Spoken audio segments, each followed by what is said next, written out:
हाँ जी, अस्सलाम वालेकुम। आज बताएं आपके पाकिस्तान में क्या चल रहा है? वालेकुम सलाम। ये पाकिस्तान सिर्फ मेरा तो नहीं है, आपको भी खबर होनी चाहिए क्या चल रहा है। चल तो बहुत कुछ रहा है। अच्छा, मुझे लगता है तो सही, मेरा डेफिनेटली मेरा पाकिस्तान मेरा है। लेकिन मुझे लगता है मैंने ना रिप्रेस किया हुआ है पाकिस्तान के बारे में। खबरें इतनी पेनफुल होती हैं कि माइंड जो है वो एक टूल है फॉर सर्वाइवल इंसान के लिए। तो वो बड़ा अगर आपको लगता है ना कि आपकी डे टू डे एक्टिविटीज़ आपके मतलब जैसे माँओं का होता है कि बच्चों को पालना मेरा सबसे बड़ा काम है, तो अगर मैं पाकिस्तान के बारे में बहुत ज़्यादा फ़िक्र करूँगी और वो जो बड़ी सनसनीखेज़ से चैनल्स हैं वो सुनूँगी, तो मुझे लगता है कि मैं अपना वो काम नहीं कर पाऊँगी, मेरी एंग्जाइटी बहुत बढ़ जाएगी। तो इसलिए मैंने अब आपका चैनल जब मैंने सुना, जो कि शुरू में आपने मुझे ज़बरदस्ती कहा कि मेरा सुनो शुक्रिया शुक्रिया, सच बोलने की। तो जब मैंने सुना तो मुझे इसलिए अच्छा लगा कि उसमें वो सनसनी नहीं है कि आप एनालिसिस करते हैं। पहले तो आप ये बताते हैं कि सही सवाल पूछने वाला क्या है, और फिर आप वो उसका एनालिसिस तज्जिया करके बताते हैं और सनसनी नहीं फैलाते, जो मेरे जैसे नाजुक दिल वाले लोग जो हैं वो भी सुन सकते हैं। तो मैं बड़ा एंजॉय कर रही हूँ। अब आपके कहे बगैर भी मैं देख लेती हूँ। तो आज आप मुझे बताएं, अब आपके क्या आजकल आपके जहन में क्या सवालात उठ रहे हैं और उसके क्या जवाब हैं? अरे आपने तो बहुत ही कोई डीप साइकोलॉजी की बातें मेरे ख्याल बीच में कर दी हैं। वो मेरे व्यूअर्स ने अगर वो देखनी हो तो भाई मैं नीचे इनका लिंक डाल दूंगा, वो आप अपने चैनल के लिए वो रखें। हमारे चैनल को आप अपनी साइकोलॉजी की बातों से वो ना करें, गदला ना करें। तो साइकोलॉजिस्ट तो नहीं हूँ, खैर लेकिन मैं वो मैं, साइकाइट्रिस्ट हूँ, लेकिन साइकोलॉजी भी जाहिर है हाँ आपने वो मेरा साइकाइट्रिस्ट जो दोस्त है, है मैं वो डिप्लोमा किया तो हुआ है साइकोलॉजी में हाँ, भी, वो तो 2 साल हमें वो पहले डीपली प्रैक्टिस लिंक्ड में। हैं एक दूसरे के साथ, और मेरा स्पेशल इंटरेस्ट भी है साइकोलॉजी में। लेकिन साइकाइट्री जो है वो साइकोलॉजी के बगैर हो नहीं सकती, साइकाइट्री की प्रैक्टिस। तो हाँ, लोग ज़रूर देखें मेरा चैनल को, कि आजकल मैं इतनी एक्टिव नहीं हूँ, लेकिन आप प्लीज़ डाल दीजिएगा लिंक। नहीं, लिंक मैं शेयर कर देता हूँ। दूसरा आपने वो जो सच बोला वो भी फिर अब मुझे भी वो बंदा देखता ही नहीं है। मेरा तो वो एक इस तरह इंडियन एक बेचारे ना इलेक्शन में खड़ा हुआ था, उसकी वीडियो वायरल हुई थी कि उसके घर के 11 बंदे थे, तो उसके बेचारे संदूकड़ी में से 4 वोट निकले, तो वो रो रहा था बेचारा कि मेरे तो घर के 11 बंदे सी। तो मैंने भी ये शुरू को बंदा देखता ही नहीं था बिल्कुल ही कोई भी वीडियो, तो मैंने फिर घर वालों को सख्ती की, मैंने कहा तुम तो कम से कम देखो।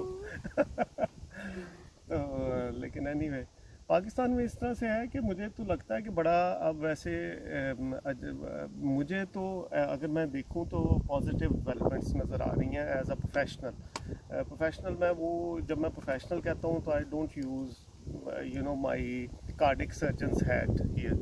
आई use my professional management professional जो MBA वगैरह उसकी मैंने जो टेक्निकल या नॉलेज जो गेन किया है, प्रोफेशनल नॉलेज उसकी, कि बिज़नेस में जब हम किसी कंपनी का एनालिसिस करते हैं या हम सिचुएशन का या एक सिनारियो डेवलप करते हैं, तो उसमें हम इन्वायरमेंट का एक एनालिसिस करते हैं। उसमें टूल्स हैं हमारे पास, पेस्टल, स्वॉट, इस तरह मुख्तलिफ़ किस्म के वो बने हुए, जिसके साथ हम उसकी वो पूरी असेसमेंट करते हैं फ्यूचर प्रिडिक्ट करने के लिए। तो वो टूल्स मैं यूज़ करता हूँ अपना वो वाला हैट पहन के। तो आई सी वेरी पॉजिटिव डेवलपमेंट्स जो कि ज़ाहरी तौर पे आपको बहुत खौफनाक लग रही हैं लोगों को, लेकिन आई सी के भी Pakistan is emerging out of its misery. तो यकीनन जब मिजरी से निकलना होता है तो वो फिर उसके लिए एक थोड़ी सी प्राइस पे करनी पड़ती है। वो प्राइस अब इस वक्त चल रही है। जिस तरह आपने बीमारी से जान छुड़ाने के लिए दवाई खानी पड़ती है, कड़वी गोलियाँ खानी पड़ती हैं या सर्जरी करवानी पड़ती है, तो एक वो डिप आता है तो फिर उसके बाद आप बेहतर होते हैं। तो मुझे ये लगता है कि वो डिप का स्टार्ट हो गया है। वो डिप ये है कि इस्टेब्लिशमेंट का मुझे लगता है कि जो है वो ग्रिप अब loose ultimately what will happen is कि establishment will have to open its fist, जिस तरह कहते हैं। अब उनको, मुझे ये लगता है कि उनका जो 75 सालों से जो उन्होंने बहुत मजबूती से सारे रिसोर्सेज को अपने कब्जे में किया हुआ था, और मेरा ख्याल है ये जो 20-25 करोड़ लोग हैं वो बेचारे उन पे वो हो गए थे, और ये ख़ुद भी इन्होंने अपना भी उसमें बहुत ज़्यादा नुकसान किया, जो मैं बार बार कह रहा हूँ कि जिससे कि डेवलपमेंट रुक गई, स्टंटेड ग्रोथ हो गई हर तरफ। कि अगर आप इतनी ज़्यादा ग्रिप मजबूत कर देंगे तो फिर तो आपका अपना भी नुकसान होगा। जिस तरह वो घर हम देखते हैं कि जहाँ वो बड़ा कोई एक बंदा आके कब्जा कर लेता है रिसोर्सेज पे, वो कभी भी उस तरह से फ्लरिश नहीं कर पाता जिस तरह वो अगर सारे लोगों को मौका दे, सारे एक्सेल करें, तो उस बंदे को भी अपना हिस्सा, उसका अपना हिस्सा जो जायज़ हिस्सा है वो भी ज़्यादा हो जाए उसका परसेंटेज के हिसाब से। अगर सेम परसेंटेज भी हो तो लेकिन उसका वॉल्यूम बढ़ जाएगा। तो ये चीज़ बस उनको समझ नहीं लगी, जिस वजह से वो हर बिज़नेस में भी घुस गए हर। तो वो मुझे लगता है कि वो I can see as a professional, ये मैं तजिया पेश कर रहा हूँ, ये कोई ख्वाहिशें या वो नहीं है, ये सब प्रोफेशनल एनालिसिस कि मुझे ये लगता है कि वो अब ये स्टार्ट हो गया अमल वो। और वो मुझे इस वजह से लगता है कि जिस तरह से उन्होंने अब, जिस तरह वो एक पंजाबी का मुहावरा है कि अल्लाह मियाँ जुतियाँ नहीं मारता, अल्लाह मियाँ मत मारता, तो जुतियाँ लोग की आप ही मार लेंगे। तो वो ये कि अब इनको मुझे लगता है कि they have used all their जो क्या उसको एग्जॉस्ट कर लिए हैं, बहुत बहुत तेज़ी से जो थोड़ी बहुत चीज़ें बची हैं वो एग्जॉस्ट करते चले जा रहे हैं। आखिरी जो वेंचर था इनका इमरान खान वाला जो इन्होंने किया, और बहुत ही मुझे लगता है कि एक तो बहुत स्टीपली उसको लॉन्च किया और फिर स्टीपली उससे जान छुड़ाई, वो मुझे लगता है कि वो that has triggered all this new phenomena जो इन्होंने पॉलिटिकल एरिने में बहुत ज़्यादा किया हुआ था अपना कंट्रोल के सारे लोग इन्हीं के फ़िल्टर से, अदर दैन बेनज़ीर भी इसी तरह जब भुट्टो के साथ ये किया गया तो वो उसके नतीजे में बेनज़ीर पर निकली थी, लेकिन ऑफ कोर्स उसको उस तरह अपॉर्चुनिटीज़ नहीं मिल सकी क्योंकि नवाज शरीफ साहब लॉन्च हो गए। और बाद में बहुत सारे लोगों को नहीं पता, लेकिन मेरा अपना एनालिसिस है ये कुछ खबरों की बेस पे जो के चलती हैं, जो मेरे ख्याल कभी डिनाई नहीं की गई।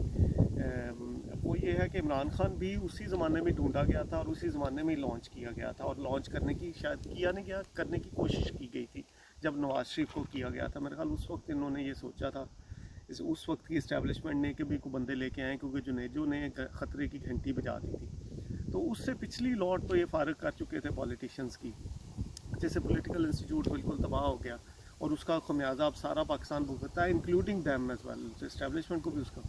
बहरहाल वो एक अलग मेरा ख्याल बहस होगी।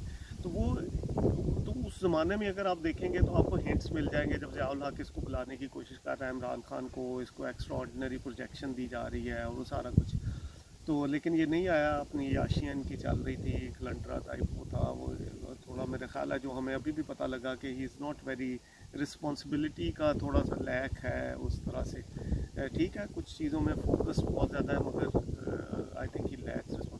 तो वो ये मुझे ओवरऑल एक, मैं अगर तजिया करूँ बगैर स्पेसिफिक फैक्ट्स के, मुझे लगता है कि भाई वो ये उस लॉन्च हुआ, फिर दोबारा इसको करने की कोशिश की गई 90s में, फिर ये नहीं हुआ, फिर लेकिन इसको आहिस्ता आहिस्ता उन्होंने ये शौकत खानों के साथ जब इसका क्रिकेट का डाउन हो गया तो ये फिर आहिस्ता से आना शुरू हुआ, लेकिन तब तक नवाज शरीफ वगैरह बहुत ज़्यादा जड़ें पकड़ चुके थे, तो और इस्टेब्लिशमेंट को ज़रूरत भी नहीं थी। फिर दोबारा इसकी ज़रूरत उनको अब आके महसूस हुई जब 2007 के बाद पीपल्स पार्टी को इन्होंने बिल्कुल चूसना शुरू कर दिया। पीपल्स पार्टी ऑलमोस्ट ख़त्म हो गई और नवाज शरीफ ने और बेनज़ीर ने वो जो चार्टर ऑफ डेमोक्रेसी किया था, उसके बाद से बेनज़ीर को तो खैर वो तो वही कर दिया गया, एलिमिनेट ही हो गई बेचारी। तो लेकिन फिर इनको दोबारा ज़रूरत महसूस हुई कि अब Nawaz Sharif out of control ना हो जाए, तो मेरा ख्याल है इसको उन्होंने फिर लॉन्च किया।